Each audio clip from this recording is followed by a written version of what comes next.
So the thing is, I was just talking to my freaking self because I didn't put myself in the stream. Lord. I was like, why is no one responding to me?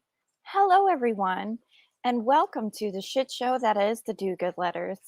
I'm JC, your tour guide from stepping around the bombs that is my live stream.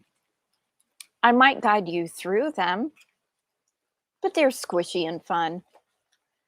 Lord Jesus, help me. So I was saying, my dearest Claire, if you would like, feel no pressure. This is just a fun invitation. If you would like to come on here and talk with me about the book, feel free. I will put a link in a little chitty chat, but do not feel obligated. You can just sit back and relax and watch all of my horrible mistakes and hear them live in action. Thank you guys so much for being here, and thanks for being here earlier too. I was saying that I probably will make this the live that I did earlier, just while I was reading the chapters aloud in a horrible accent. I may just kind of make that a random non-scheduled thing just so I can stay on task with reading. And I don't know if you guys can hear the rain. I'm out on my back deck. It's covered and it's just a lovely morning. And I almost kind of hope you can hear it because I think it's very soothing and relaxing. But if you can't, oh well. But yeah, I've only gotten through chapter 6 today because I just procrastinated way too long. And I definitely think reading the chapters that I scheduled that I should be reading, it'll be more fun and hold me accountable to kind of read them on live stream. And I do believe it was the intentions of Nathaniel Hawthorne for it to be read in horrible accents, especially, Southern ones, because New England, right? Yeah. Oh, Lord. I did start chapter 7 a little bit more. But anyhow, I'll kind of do an overview of chapters 5, May and November. So is Spark Notes. Oh, let me put this on stream. Puddle. I mean, feel free. That's how you're gonna make your YouTube debut. Gotta do it big. Pun intended. Hello, Claire. Good morning. Good morning. How did you sleep? I slept very well, actually. I did get a few hours. Yeah, I had a good one. But I woke up thinking about Hawthorne, and I got a long, long list of words. Do for you? Yes, Claire I and I do. often, I don't know if anyone else that's reading this does the same thing, but I have to have a dictionary very close by while reading because there's at least a good handful of words every 2 pages that I don't know. What about But you? I like myself too, and I love words, big words. I like to learn new words, and I like to see words that aren't often used. And Right. I don't know. Someone who's not familiar with Hawthorne would get through a couple of pages and think he's inventing his own language, Yeah. But I can definitely see that for sure. Yeah, he is a fan of eloquence in language. He does like to throw in the big ones. He's very descriptive too. He doesn't just say like, hey, the person walked out the door. He just... Yeah, like the big word for face. He goes through this whole big thing just to talk about the guy's face, just to say face. Just like his physiognomy. Why not just say his face was strong. Like, Right. no, it's kind of I know like, sometimes when I look up one of the words, I'm kind of like, really? That's all it was? Why couldn't you just say this? But, hey, he I learned thought me something. exactly, but I thought you'd get a kick out of that. But that was the biggest one because I was like, okay, that's a 4-letter word into like what, 10, 12? Like, come on, dude. Yeah. Okay. Like, I know he's really smart. I get it, but there's so much in this story. Like, this is really starting to become a story now, right? It's It really. is. So in like the first chapter, right, he just kind of just described the background, the history of Mhm, not only the house, but the family. Well, actually, the original owner who mhm, was Maul, and how it transpired to become in the pension family's possession. mhm, Um, but now we're getting into kind of the present day status of the house and its inhabitants. And we now have a mhm, new inhabitant, which is Hepzibah's cousin, Phoebe. mhm. The young girl, she's going to play a very large part in the whole rest of the book. Yes. Yes, so Other and than like showing kind of a foreshadowing, maybe a turn of heart for the family, or turn of fortune, maybe. What do you think that Phoebe represents? um You the didn't know I'd be classic. asking you questions, right? Yeah. Yeah, no, I didn't, but I'm ready. You didn't know I'd be ready, but I'm I actually love ready. it. I'm prepared. Uh, I think Phoebe represents what often in novels does, and she's the ingenuine. She's the little. She's the enticement. She's the unfolding of the story, the innocence. The here it comes. The Right. mm, um, just when you think you can label her, Change. you really can't. Yeah, Yeah. yeah. Um, she represents so much. I mean, she's young, she's not a Right. she's on the She's cusp of cheery. womanhood, right? She's on the cusp of being of womanhood, so to speak. She's virginal. She's bright, innocent. Yes.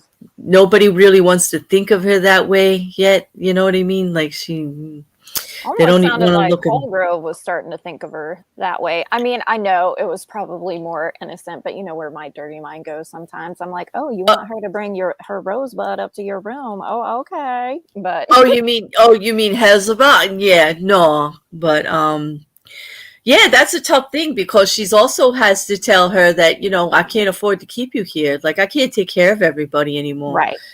And but the conversation they had, and they start to see the the value of each other being in the house Yeah. together was nice. I liked that part. I did enjoy that. That was a good conversation. Where the young one is coming into her own and starts to speak of her own worth, and it's pretty good. True. Yeah, it's good. Yeah. And she You didn't kind know of I had stands so her much. ground too. No, Hmm. I kind of figured you probably would. I mean, I'm not Yeah. super surprised, but yeah. No. Yeah. Yeah. So I'm a literary bear now. Okay. Yeah. You're a literary bear. Bear has Mm. so many facets of the bear. Well, So the many bear's different. wearing. Yeah, the Yeah, bear wore clothes for this. It's very I respectable I appreciate venue. I appreciate it. Yeah. I wear clothes too, but they're pajamas. That's why I have my avatar But today because I didn't say what kind of clothes, but I'm sitting here in my pajamas too, drinking coffee with you. I actually took a shower and got back into pajamas. Like I was God, actually dressed to take the kids to school and all of that, but it's such a rainy, cozy day. I'm like, nah, I'm getting in some pajamas. That's what I'm about to no, do. that's dedication. It I is. love that. I love that's dedication to the rainy day attire. Yeah, I I am I feel you. committed because It's it's quite Hawthorne, bleak. right? It's book reading. I just love it. So, a quick kind of overview of chapter 5. We talk about Phoebe coming in, kind of like Claire saying, brightening the home. Um, Hepzibah and Phoebe kind of finding the value in each other. They make breakfast because there's an expected guest, but Phoebe doesn't know who that guest is. We're just figuring out that Hepzibah is very excited and nervous about it. She kind of goes through the roller coaster of emotions, and we'll get to that in a second. But about bringing the value, you know how Hepzibah was having a difficult time kind of accepting the fact that she needed to have a scent shop and work, and she was no longer a lady because she had to work. Well, now Phoebe comes in and she's great at it. I think Hawthorne even wrote that, you know, some folks have a gift for that. Some folks have a gift to connect with other people and bring cheeriness, whereas Hepzibah represents the exact opposite. She just doesn't have that strength. No matter how much she tries, she's just not a perky person. And that's okay. And even if she did, that her running the shop in her status, so to speak, in the family and with the family status in the society, in the community, it's unacceptable. Like, even if she was good at it, right, and she was that, they would not accept it. They would be like, what are you doing? This is beneath you. Where, although Hepzibah regrets that Phoebe's standing in life doesn't allow her to be a great lady in the caste system that they're dealing with. I mean, obviously, there's only certain things that she can do or aspire to, and even in as far as her relationships and marriage. But to find out that she's good at this and it's perfectly acceptable for her to go down there and be wonderful at it and not be judged for it. You think she's a little resentful, Hepzibah is, of Phoebe? Or do you think she welcomes it? I think she is craftily welcoming it because it actually takes some pressure off of her. Right, yeah. She doesn't have to kick her from the house. She wants the company.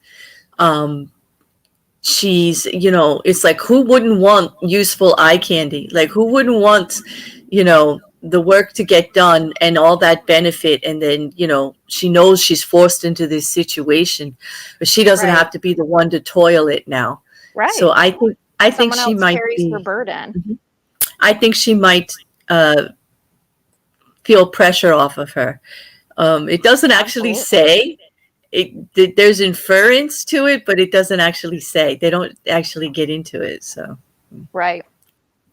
I definitely think she's more grateful than not to have her there. I don't think at first she was, because she didn't understand what a help she could be, not only for her own demeanor and well-being.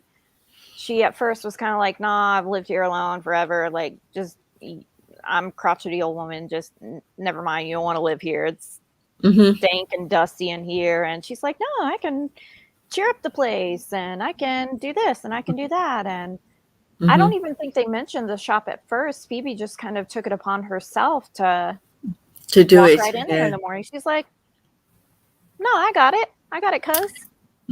It was like once Hepzibah said yes, you know, perhaps you could be useful, you know, with the brightening of the place, and assigned any value to her at all. She just blossomed right into it. She goes, okay, then here I go. Like, she's now walking through the house in a different way.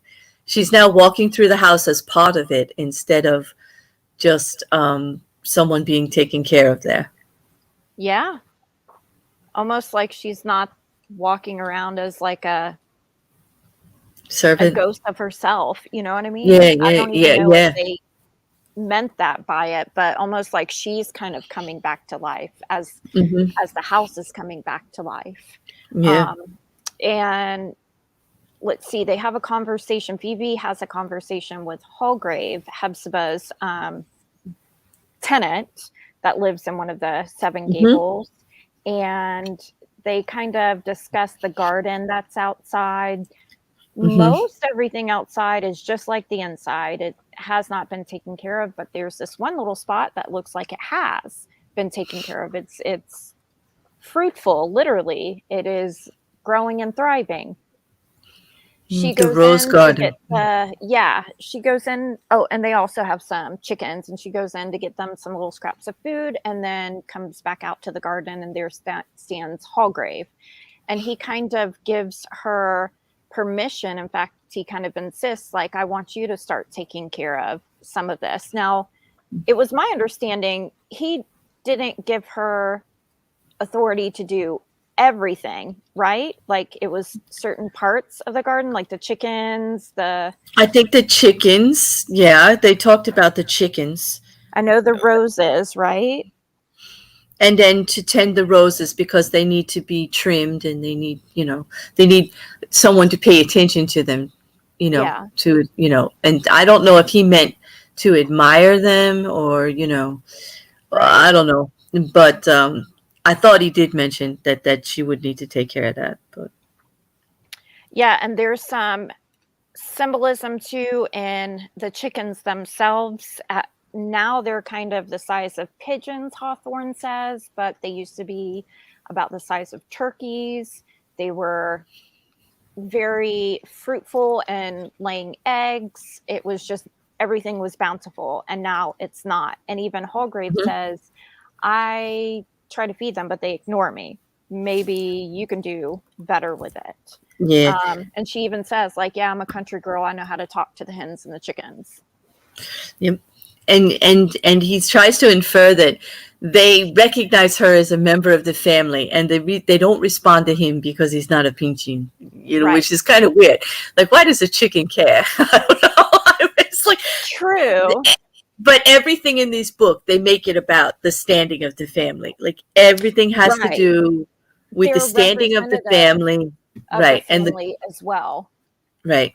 And so they are belonging to the family. They are the family's line of chickens, as scrawny. Right. And they also represent the decline of the family at this point of the story. The state of the family at this point is not in the high standing that they were, kind of decrepit. It is worn down. It is years and years of not being contributory. And so the chickens are scrawny and hungry. Yep. Yeah. So Very reflective of the family itself, for sure. yeah. And Hepzibah earlier had kind of discussed, we're kind of jumping back and forth, but kind of discussed Hallgrave before, saying that she thought he was into animal magnetism, and he's got guests that come over that are perhaps not what approving society would be a part of. My favorite part in that conversation between them about Hallgrave was Phoebe saying, well, it sounds like he doesn't have any laws. Like, he doesn't abide by the law. He's lawless. Right. And Hepzibah says, no, perhaps he has his own laws.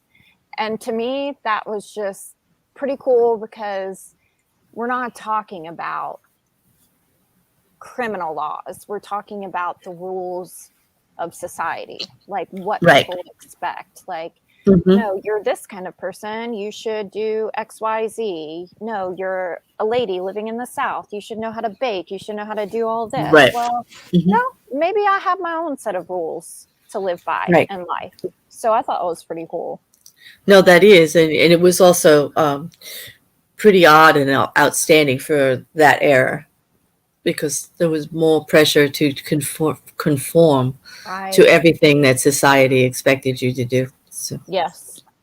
Just want to make sure I'm not missing anything. Oh, hey, Miss Cassandra. Hey, Pretend Fashionista. Hello, everyone. Sorry, I wasn't looking at that for a second there. Yeah, I got her all Hawthorned up, man. She's like, nice. Yep. Yeah, I'm just busy sitting out in the rain. And oh yeah, what was the other thing?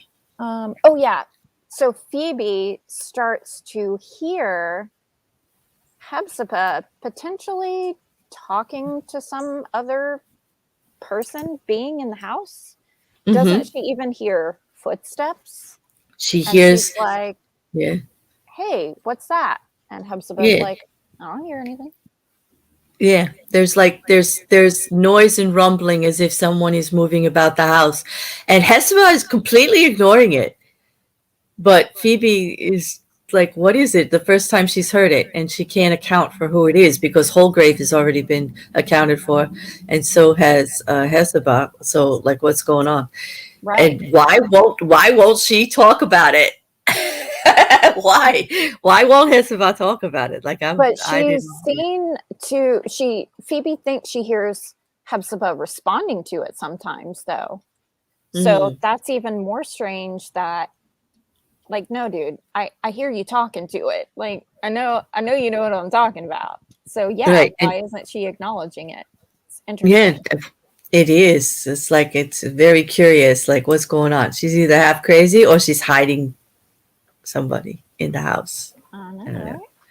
I just want to Yeah. read the I thought this was interesting by Sparks Notes. We've already kind of Mm-hmm. covered it, but it goes into deeper description of the ramifications of the closed-minded, accursed pension way of life are artfully illustrated by the description of the chickens, who are obvious symbols for the pension family. Well, I mean, I knew they were tied somehow, but it wasn't so obvious to me. Once I read that, I'm like, oh yeah, that makes sense.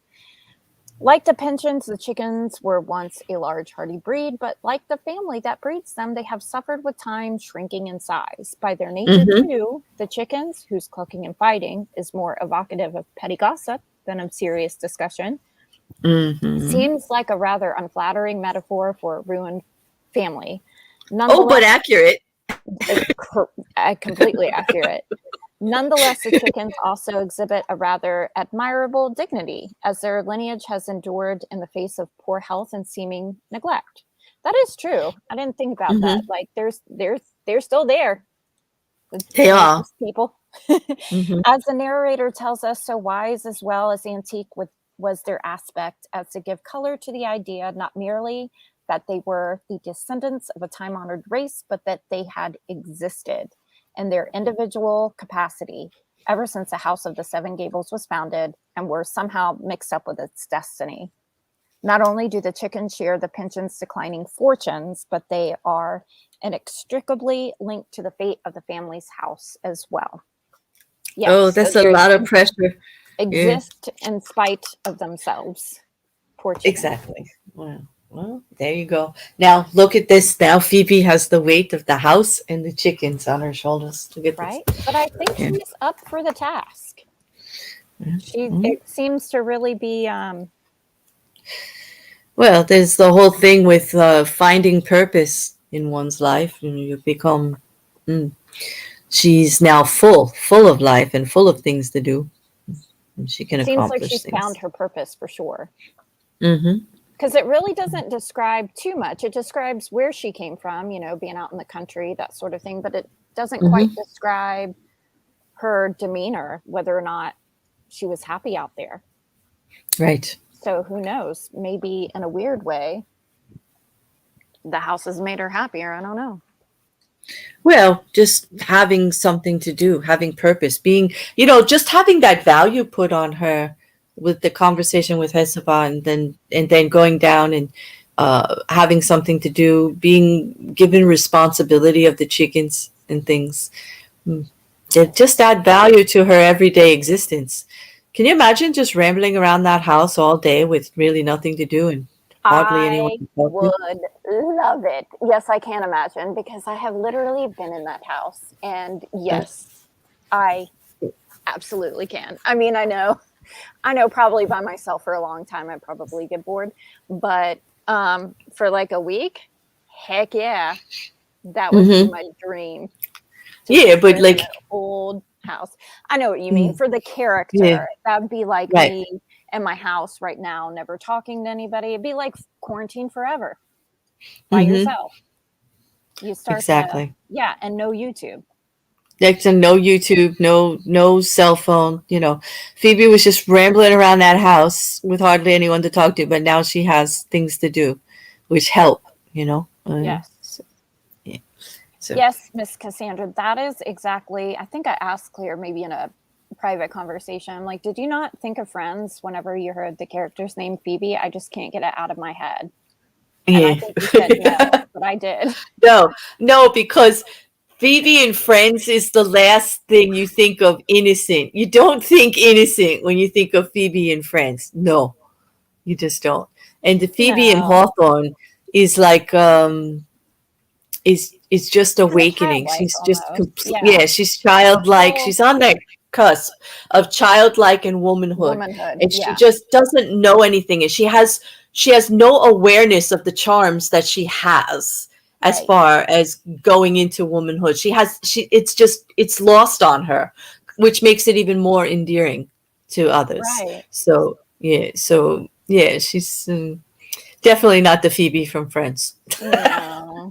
No Yeah. smelly cat here, unfortunately. No, the Phoebe from Friends is well aware of her role in a room and loves to make people uncomfortable with it. So it's the total opposite of the Phoebe that's here, who just I wants can everybody feel. to be pleasant and happy and everybody to be comfortable. So we also have a summary of Hallgrave's character and his conversation with Mhm. Phoebe. They talk about their conversation in the garden reveals that he is a polarizing figure. And I'm reading this for the first time, Mhm. or this part, I read the other analysis of it.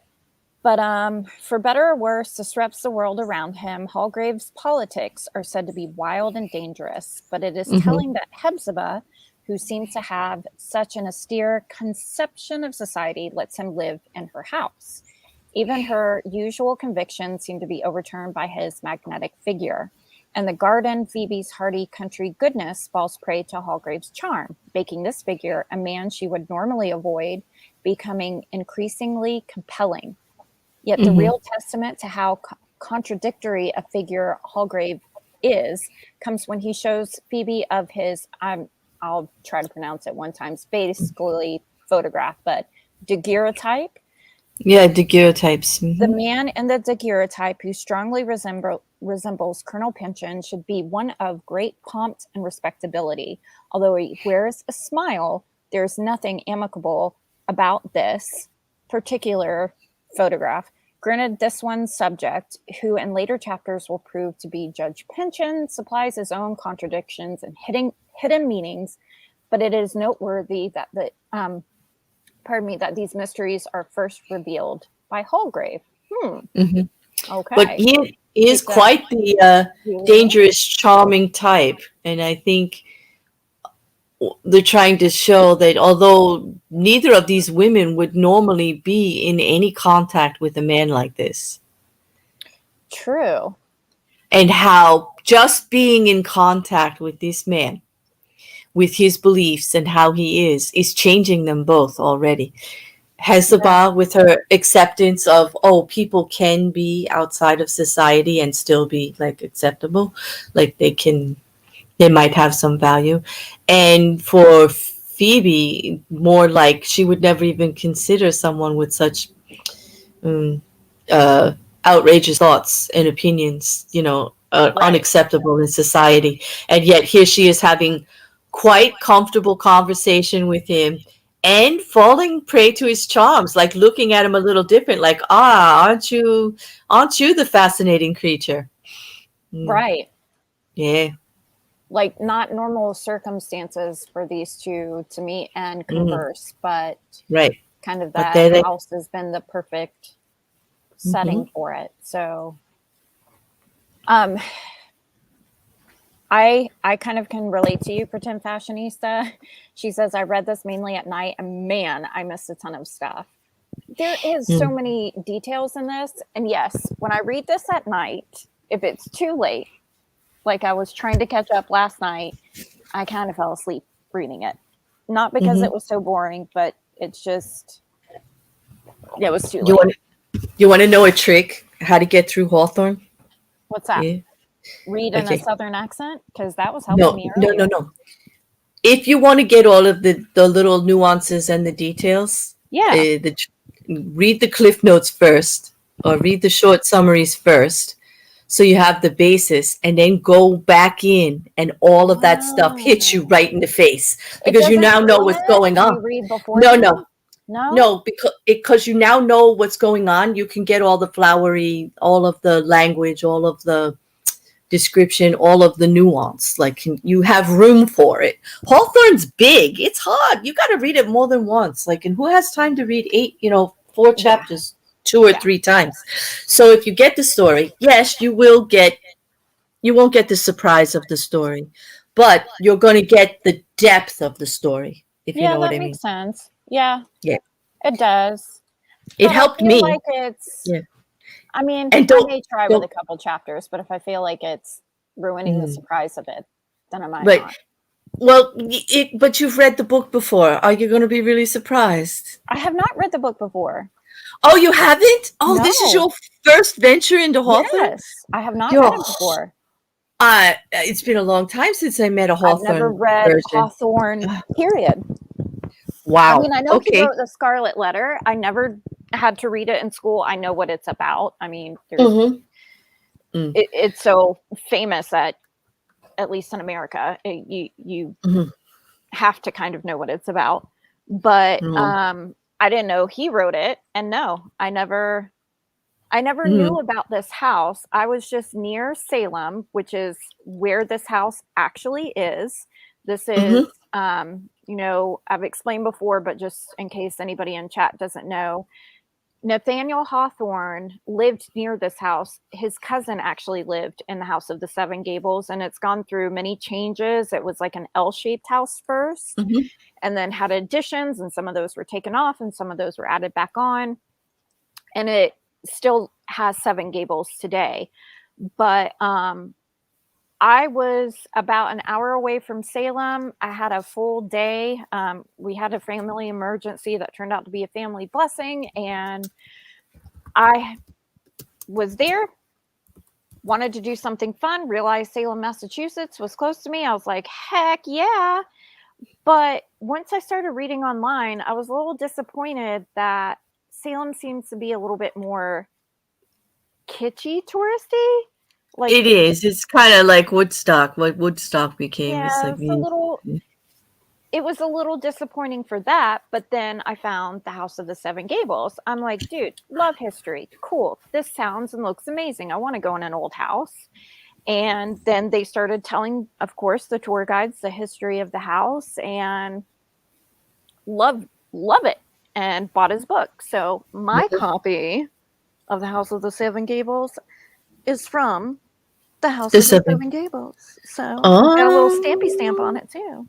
yeah. Well, in that case, since you have not read him before, then forget what I said. Go do it the way you're doing it. Yeah. Because that first breath of Hawthorne, you never get it again. And let Yeah, it be overwhelming. He is quite overwhelming. So, he is. But you know what? He's very descriptive and everything, and everything. Mm-hmm. But I feel like it is purposeful. Like, he's not Mm-hmm. just trying to over explain things and put fluff in there, and like the I think rain that's the way came he down. was. Yeah, I Yeah, I do. just think that is him. Like I would like to I think I could try to get through dinner. Maybe not dinner. I would have dessert and coffee with Hawthorne.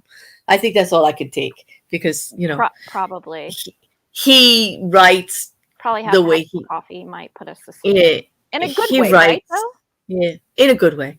But he's very full of himself. Like he knows, you know Yeah. what I mean? Well, Like so I would have to take it in smaller doses. I would be enthralled. Don't get me wrong. Brilliant, genius. I mean, God, absolutely. the language alone and the descriptive writing. But for Christ's sake, like put a period. Give me a couple of Yes, sentences in that paragraph. Like, I oh, completely yay, agree with you yay. on that one. It's like all of those It's like a commas. paragraph of a sentence. It is a little bit Exactly. ridiculous. Like my English teacher would have redlined him to Hmm. death. I'm just not used to it after being taught formally structure, how Right. to pare that down. And here it is. He's allowed to like let loose and go rampant with it as Yeah. crazy as he wants. He writes like I talk too much. Too much. It's not too much, either one of you. It's that, like you said, it's one of his sentences could be 4 sentences. He uses commas, commas, commas, when it's like, no, that should be a period. So when you're Yeah, reading it at times, you're like trying to kind of get the cadence of it, and it's a little bit difficult it because is. it's like where's the stopping point? Oh, Yeah. nope, more commas. Okay. Ugh. So I have I That can have be a little found as like, challenging. yeah, really. I have found as I got older, I love to read out loud. Like I love to read to other people. Well, Me as you know, because I too. read like so, I Well, love to as read you out know, loud. I was country accenting the I book know earlier. what I was was like. cracking myself up. I know you were cracking me up. I'm like, I'm not even through my first cup of coffee. What are you doing, girl? Like, how are you out there doing this? Like, this Oh, is crazy. that But is yeah, seriously how that is me. yeah. But I'm let me so tell you, goofy and you silly. you can't read Hawthorne out loud without editing him. Like I find myself putting periods in places and starting new Yes, sentences. I can't read him out loud. I don't have enough breath. I don't exactly. I have was enough about to say with. that. I don't have enough wherewithal to get through a sentence that's as long as a paragraph. So I will never be reading that out loud or online or like in book form. Don't send it to me, people. It's a big fat No. no effing way. Like, no, I admit it. This is my failing. I cannot do it. But he's enjoyable on language alone. And the balls to get away with what he does with that sentence structure. That's, Yes, I give him it's props very for that. enjoyable. I mean, we're bitching Yeah. about him using big words and being long-winded, but it's I'm not really really complaining about it. I good. got a list. Like there was a list. Like, well, I'll wait for you to get to the next chapters because my Yeah. list is from all chapters, so I don't want to So, ruin for anything. Tim Fashionista, yes, Salem is where famous Salem witch trials. I know that there were other witch trials, but those are the most famous ones. So, this ties into this book. Nathaniel Hawthorne, in real life, I believe it was second or third great grandfather, was a judge during the Salem witch trials. So, he is using this book as a means to ask the question, does the blood, so to speak, of past generations' mistakes, does it stain the hands of future generations? So that can give you some depth too while reading this, especially since he Hmm. does use a character who is a judge in this. Hmm. um, Nathaniel kind of describes a shame that's put on the family for having ties to someone who said, yes, let's burn these chicks at the stake, or however they died. I don't know if that was actually how they did it. But yeah, Salem is where they had the witch trials, and Nathaniel Hawthorne has ties to that as well. Not he himself, but his family is responsible for some of the wrongly accused, wrongly convicted, and wrongly killed. So, yeah. Yeah, the whole town of Salem is not necessarily kitschy. There's a lot at one point, and I'm hoping to do it the week that we end the book. I'm going to show you a lot of the pictures that I have of not only the house of Hmm. Seven Gables, I want to say Salem Gables, but just around the town itself. I didn't have a long time. I had like half an afternoon while I was there, but there's a lot of historic buildings there. But some of the places there was like a medieval looking church, and I don't know if it was original to Salem or if they just built it like that, but they called it the witch house. And there was a lot of stuff about witches there, which I expected a little bit of it, don't get me wrong, but I'm like, truly, the people coming here know these people weren't really witches. I You don't. would, Do we you would actually think. know the history, or we think that this? Plus, another thing that kind of draws people, which I did not get a picture of, I totally freaking forgot. The film Hocus Pocus, Right. the house. Um, I can't remember if it's the house where the kids lived. Anyway, it is in Salem, Massachusetts, too. So it's kind of got a spooky vibe. Everyone goes there for Halloween, but I don't know. I feel like there's a more tasteful way to do it. And I'm sounding very bougie right now, but when you go to like a beach town and there's kind of like in your face, like Vegas style beach. And then there's Mm-hmm. just like a beach that's, of course, it's got beachy themes and beachy restaurants and stuff like that, but it's just not so cartoonish. You know what I mean? Right. It's like quiet. Yeah. It's more austere. Yeah. I get it. Mm-hmm. That's kind of how some of Salem was. And I was like, really? I was a little disappointed. Mm. But not enough to not want to go back, because I absolutely freaking would. Because, Okay. oh man, I would research the heck out of the Salem witch trials and go to places and talk to people and libraries and anyway, getting super off subject, but Yeah. So what chapter are we in now? 6 or 7? We in 7 now? we're in 6. I kind of described earlier that I kind of failed my own assignment. I've only gotten to like the middle of chapter 7. So today, even though it says we're doing chapters 5 through 8, we're just doing to 6 Okay. because I haven't finished reading.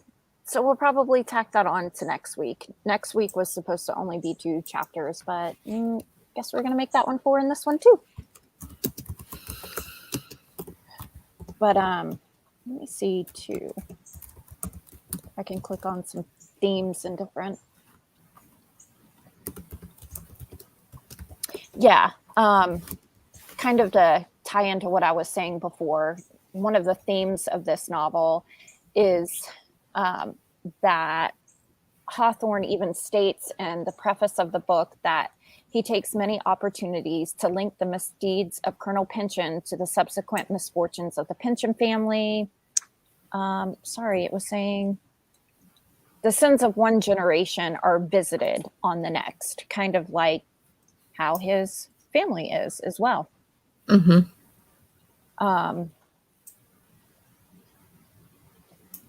Sorry, I lost my place. Yes, I completely got off topic. You're welcome.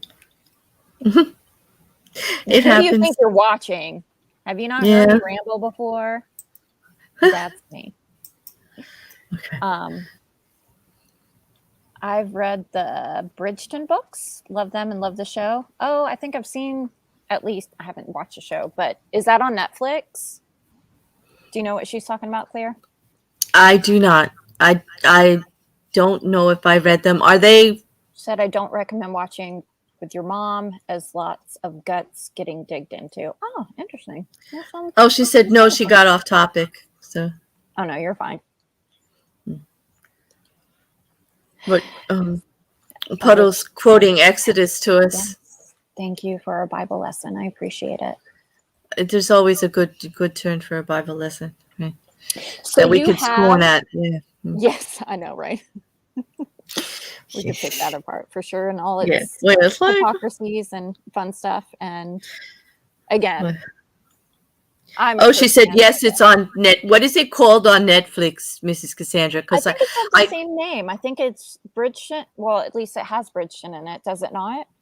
Is it the Bridgeton Witches or is it the Bridgeton Diaries or something? The Bridgeton Diaries? I don't know. Yes, Hawthorne would be proud of you. Yes. Puddle. I think, don't you get the image of Puddle as a very Hawthorne type person? Very much so. Because like Hawthorne, the language. Sometimes when Puddle speaks, I'm like, oh, let me go grab a dictionary so I can reply, because I don't know what the heck he just said. Yes. Puddle is educating Twitter in language. Yeah, I think there's a lot of people that have to grab a dictionary to read, but it's always so layered. He's so layered with literature and culture, and like it's. I enjoy it. It's Hawthorne reincarnated for sure. Mm-hmm. Well, except I'm excited to read more of this book. I'm so sorry if anyone has read more like I asked you guys to do, and I just didn't. But I was doing a live stream earlier to just kind of catch up as best as I could. I think I'm going to continue doing that because I enjoy it and crack myself up, and it keeps me on track with reading because, as Claire mentioned before too, I have to read this book aloud in order to pay attention, in order to stay with it. I don't know what it is. But good on you. Good on you, though. I can't. I just. Had you tried the audio book? Do they have one? yeah, Can you get that from the library? My library will rent us those also, so that I could listen instead of. But I am having fun That's good. reading it, especially since, I don't know, just touching the book and it being from the House of the Seven Gables, and I don't know. Myself, that's all. I can do it. Well, once I got through chapter 1, which, we already talked about it, and I could tell everybody, I had some choice words for JC when I got through chapter 1 because it was painful. It was hard. It really was. And I consider myself well read. That's not an egotistical statement. I just read a lot, and I've read a lot my whole life. So when it came to like everything in school, they would give you the book list of 20, and I would read like 175 books that year. So if they gave me a book on an author, I would read everything I could find on that author, just to expand my reading. I had a lot of time on my hands. No life. What can I tell you?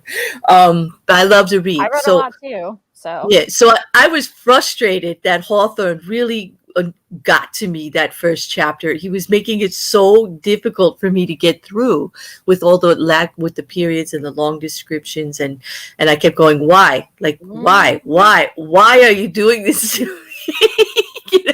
But once I got through it and the story starts, once the conversations between characters start, Hawthorne becomes a whole different thing. So as a previous reader of Hawthorne and coming back and reading him again, my only suggestion is that, yes, try to stick through that first 2 chapters the best that you can. And when the characters start talking, a whole nother part of Hawthorne comes out. And the richness of character development and conversation becomes evident as to why he tortured the hell out of us in the beginning. So that it'll become evident. Purpose to his madness. There was perfect, but I'd say it is an old classic, but it is, you're not going to find anything else out there like it if you can get through it. And it is really good and rich. And right. Mrs. Cassandra, if you love period pieces, which if you're into Bridgerton, that's a total period piece right there. Everything is around what it was like then, and it's about society. It's a little gossipy and story, and it's a little highlighted, but it is very much what's going on in this book also. The layers, the similarities, now that I think about it, are there. A lot less sex. You're right. You're probably not going to like it because there's a hell of a lot less sex in Hawthorne. Other than, I don't know, there's some bosom to bosom between cousins. What? No, I'm just kidding. I was just being silly through it. Yes, always. Oh, go ahead. Always creative. I agree with this so much. It's a difficult read because of the grammatical styling. Exactly. It's painful for me. Literally, I cannot read it out loud. It's literally painful for me to get through. The lack of, it's a comma overload. It's a sentence that's like a paragraph long. And I think, if it wasn't for the conversations in the book, he could get that sentence into 2 paragraphs, I think, sometimes, because it's painful. Right. But I get it, but the richness is there. The development of the characters and the storyline that's developing is well worth it, I think. But I love you, Mrs. Cassandra. Is there even a Salem, Alabama? I know there's a couple more Salems. It's there. It's there. I'm sure they did a different trial, and never mind. Let's not get into, racist stuff. We'll do that for another stream. But yeah, I'm sure they had their own trials in Alabama there. And hello, Always Createful. Thank you for being here. And excuse my live earlier if you were there for that. But I thought it was hilarious. All right, I've got this little quiz on chapters 5 and 6. Would you like me to ask you the questions and see how well you do? Is it a pass or? Okay, I guess I have to. I mean, I don't know them either, so we can try to guess them together. Let me see if I can put them on stream. I'm sure I can. Yeah. Boop. Okay, go ahead. I'm going to. I've only one cup of coffee in, so this is risky. But go ahead. You're welcome. Oh yes, Yeah. it's quiz time. It sure is. It's good. It's good. Yes, you see what she's doing to me, Mrs. Cassandra, and we're actually friendly. She didn't this was just a friendly her coming on. This isn't even like a her and me thing like Black Mirror. So I'm being. I know. rude. This is like, she's being like, she's gonna get me. All right, here we go. Who is Hepzibah referring to when she tells Phoebe that the master of the house will be returning soon? Isn't that Uncle Venner? No, Clifford. Yeah. Who is the master? This one.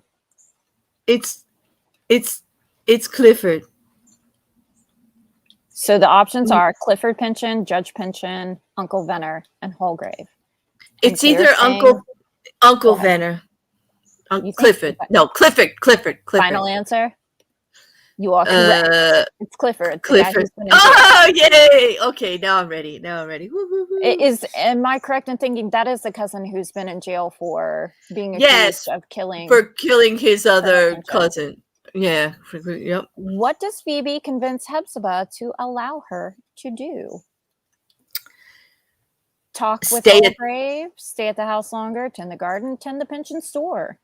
Well, the whole thing was stay at the house. Right? All of that is involved with stay at the house longer. So my answer is stay at the house longer.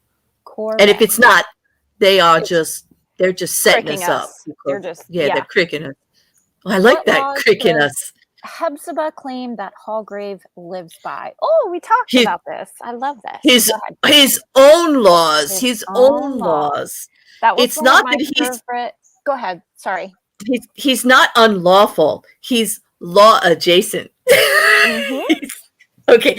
He has laws. They're just not the ones we're all familiar with. That's all. He was like, I see your laws and I say no. I feel good. I'm like into a Hawthorne test and I got 3 right. Who would have thought? Yeah, I'm gonna get a reputation now. I'm gonna be haughty bad. Yeah, watch. Really Twitter's gonna now. I don't know. Get this next one. Don't I don't know. Don't protect. I know, soon. I know. What in Hepzibah's garden does Phoebe tend to with surprising success? Pumpkins, goats, it's not the pumpkins. The chickens. It's the Were chickens. There any pumpkins? I don't even remember. No, there were. I do not recall. Damn, those chickens loved her. They did. According to Holgrave, what kind of pictures reveal more about their subjects than paintings do? Oil sketches? The Daguerre type portraits. That thing down there. The Daguerre type, or however you pronounce it. Yeah, Daguerre type. An A+. That's right. 1 cup of coffee in. Thank you, Mrs. Cassandra. I got fire bear down there. Look at that. I needed that. And you're right, Puddlefish. Same laws as the Texas GOP, which is like, don't get me started. Your stream is today, right? With Cheshire and Karma Valley? And Karma. Yes, Karma Valley. Eastern. It's 3 p.m. Eastern. Yes, that would be noon Pacific. That would be 8 o'clock in the UK, and it would be 3 a.m. to 5 a.m. in Australia. Man, you got these times down. No, that's my friend. My friend sent me a universal clock, and he said whenever I speak on my streams to try to add that in. So I'm trying. First of all, Petal, you sound like you're jealous or something. Okay, like they're American. Well, yeah. We're American. You see, Karma Valley is a friend of mine. We had a channel together way back when we were covering the Katie Joy lawsuit. Yes, I didn't know that. Karma Valley. No, it was her channel, and I was like her person, cool. To get together, and we shared content. She would send it back to me when I started my channel. I think I saw her once, and that's how I found Erin too. Was on Cheshire's channel. Right.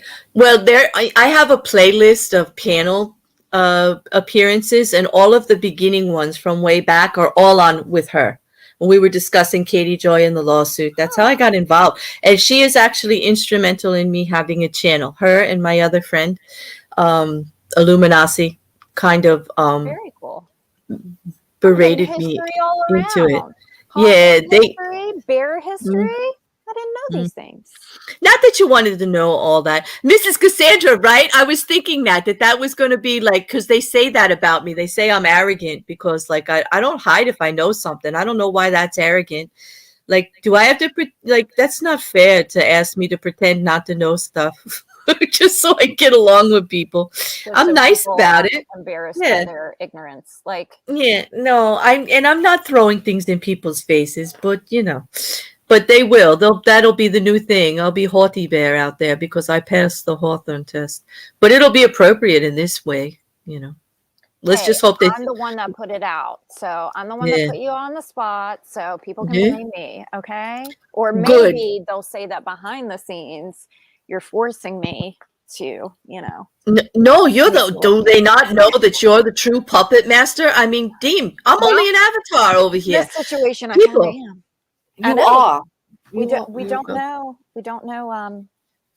who you really are. If you're really a bear or an otter or a duck. Oh no, we proved that last night on Twitter. She said I was an otter behind a computer. Tiny did, and I sent her a picture to prove it. Yes, I am. I'm an otter on a laptop. Completely unrelated. But what is your problem with koalas? Claire did a live stream yesterday with It's not a problem with koalas. It's a problem with the fallacy that drop bears exist, which is supposed to be a vicious, attacking version of a koala that attacks tourists, especially American and English ones. Oh, I thought that was just a joke.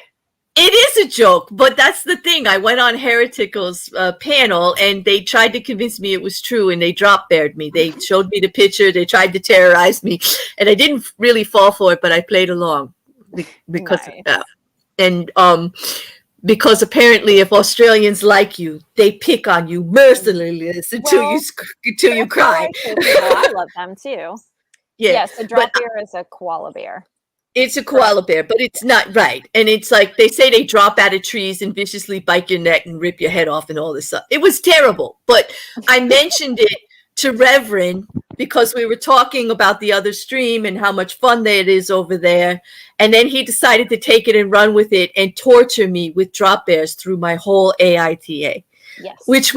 Which I have to admit was traumatizing because they were looking right at me and they were all some of them looked like they had freaking zombified. Like some of them looked like they had blood around their mouth. So those were a little scary, but I was wondering why are you afraid of koalas? But now I get it. Well, now you know why. Because I'm not afraid of koalas. I just don't like getting drop beared like that. I don't like the drop. I don't like people throwing the version of being rickrolled. Right. Right. And I just don't like it. So I was gonna just warn you, JC, if you go into the Discord, be careful because Reverend put drop bears in all the rooms. He did. He like went through the whole Discord and plopped drop bears. So that when he did, because if you open up the room, it just comes right in your face like a big picture of a bloody gun. Yeah, it's like yeah.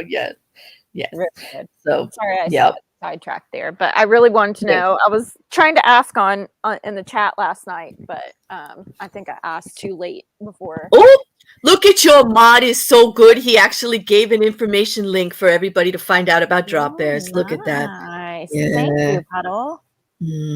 I'll forgive you for being so jealous of our American quizzes. So if you want me to send you quizzes, I will, okay? If that's what you want. You need to send him a quiz that he can send you back because he's feeling, he looks like, because it was an American quiz and we're being segregatory here. It's not good. Quiz. Yeah. We give him a pop quiz. Well, thank you, Claire, for joining me. I really appreciate it. And being a good sport with the pop quiz. Hey, you don't have to thank me. Who else would ever venture to talk Hawthorne with me ever? There's nobody. We get to torture everybody else. It's great. I like it. Next week, chapters 7 through 10. Okay, you're going to try to do 4 You know, you only did 2 today. We did 4 last time. I did chapters 1 through 4. Just 2 weeks. I'm trying to get this series finished the week of Halloween, just because I feel like that seems like a good time to close it up. And in order to do that, I had to do the first 2 weeks 4 chapters, but everything after that were going to be 2 chapters. But so next week was supposed to be the first week with only 2 chapters, but you know, I kind of that's okay. This would be this week. So there are no rules. You whole grave you. There are no rules. Right? We follow my own laws. What? Yes, we prescribe to the whole grave way of life around here. We are going no rules. That's it. Our own rules. That's it. And plus, again, I may not that anybody has to listen to it, but if you care to, I think I found a new way to keep myself on track, which is to read aloud on stream. And today, my own Ethel Southern accent came out, and I just had a good old time cracking myself up. Watch it. They're gonna be careful with that accent thing. You know what happened with me? They decided I lived in a foreign country. Well, I do live in the South, and I've lived in one kind of the South, and then I lived in another. So, oh, there you go. Mine's real, Claire. Yeah. And it is true. Mine's not, because I do not live in Australia. I don't care what they say. Australian accent. I don't understand where that came from. Like, I understand you literally say crikey sometimes, but literally, I type it. I don't say it as much as I type it. Crikey, I do, because that is just something that I grew up with my nan. Like I say, my nan had a lot of words that she would put in things, and I have a lot of European influence because of it. Like, I know the difference between a biscuit and a cookie. Like, I get it. I know it. I know it well. And, but I've never been out of the country except for like to Puerto Rico. So that's technically still American territory. Some people don't know that, but hey. I don't know. And you know what it is like when you don't want to tell everybody everything, they just make up stuff around you. They got to fill in all the places. Isn't it awesome to learn stuff about yourself from other people? I always find that I didn't know. Yeah, I know. But when it comes down to it, like, I'm still keeping things to myself because, you know, it's my business. I don't care. Absolutely. I'm not going to tell my whole life on the internet. That's I don't care. Weird. I don't care. But that's off track. That's not what we want to talk about. We're good. I am. All right. So you guys tune in later on at Claire's channel. Most of you may know, but if you don't, she's going to be talking about the new laws in Texas with and I'm good. Valley. Right, and I'm going to Eastern Standard Time. Go ahead. Yep. I'm going to do everything I can to keep my composure and actually just get some facts out there. I made a whole presentation. It actually should be informative. Just like Pretend Fashionista said, your channel, your rules. Thank you. Did she say? Channel your Hallgrave, your channel, your rules. She was talking to me, but I'm sure that applies to you as well. I think that applies to everybody. Thank you so much. Absolutely. Because definitely, you know, we should all be whole graves, our own rules. As long as you're not hurting anybody. YouTube laws, except the one that YouTube makes where you can't, there's like TOS, but creatively, you can do whatever the heck you want to. Don't pick on Puddle, Mrs. Cassandra. What did she say? She wants him to link the stream because she doesn't want to go look for it. And so she's like, stop, don't pick on him. It's probably spiraling. Who, me? Yeah, can you still hear me? Because mine says that we're like losing internet. And oh, hi, Reagan. There you go. Hey, Reagan Crabtree. Thanks for listening to my Aunt Ethel earlier. But I did just put a link for Claire's stream later today in the chat. I think I did. It was my first time. Well, thank you. You didn't have to do that. That was not. I know. But I appreciate it. Here, and I appreciate that.